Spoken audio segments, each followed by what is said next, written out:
Hey everyone, I'm here to talk today about the Markforged Metal X process. It's a simple, safe, and cost-effective method to go from design to functional metal part. There are 3 steps in this process: printing, washing, and then sintering.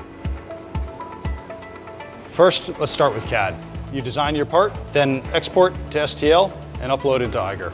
Eiger is a cloud-based slicing and print management system that comes with every Markforged product. This automatically configures your part based on the material and printer you've selected. When your part slices for metal 3D printing, it gets scaled up to account for shrink and deformation in the downstream processes. It then slices your part into discrete layers, identifies overhang features, and builds supports and a raft underneath your part. As we go through printing, washing, and sintering, Eiger will monitor the part's progress along the way. Let's start this print and go to the Metal X.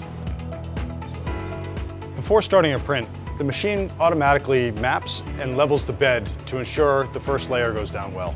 Your print is built of 2 materials stored in this heated chamber above. One of ceramic release material and one of the metal to be printed. This filament material is metal powder safely suspended within a 2-part plastic binder. It gets heated and extruded onto the build plate where the part is created layer by layer. The release material gets extruded as an interface between the part and its supports, so that once your part comes out of the furnace, it's easy to remove. Unlike other metal 3D printing systems, this process does not require loose metal powder, resulting in a safer and more cost-efficient workflow. 17.4 stainless steel is loaded now. However, with a quick changeover, the system is capable of printing in stainless steels, tool steels, coppers, Inconel, along with several other materials currently in development. Once your part is finished printing, you'll get a notification. At this point, you can go to the printer, remove the part from the build tray, and clear the bed. Now we have what's called a green part. It doesn't really look or feel like metal. However, a large part of it is comprised of metal powder. Next step will be putting it into wash 1 for the debind process. The wash 1 removes the first stage of the binding material. A green part is taken from the printer and placed into the wash basket, which is then lowered into the solvent. Wash times will vary, ranging from a few hours to a few days, depending on the thickest region of your part. After that, it's now called a brown part and is ready for sintering. Let's go over to the furnaces. This is Sinter 2, a furnace designed for mid-volume production runs and larger printed parts. Sintering transforms a print from a lightly bound collection of metal powder to a fully finished metal part.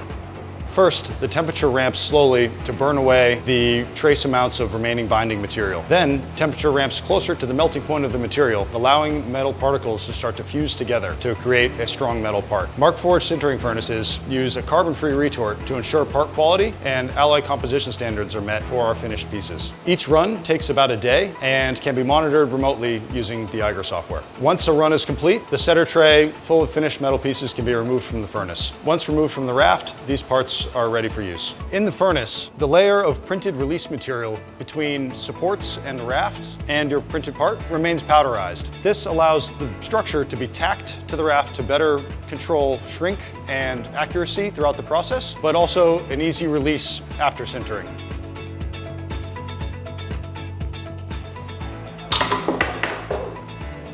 At this stage, your part is fully sintered and ready to be used. It can be post-machined, polished, or otherwise processed as necessary for the final application, but in many uses, the accuracy and strength are good enough as is. It's ready for install.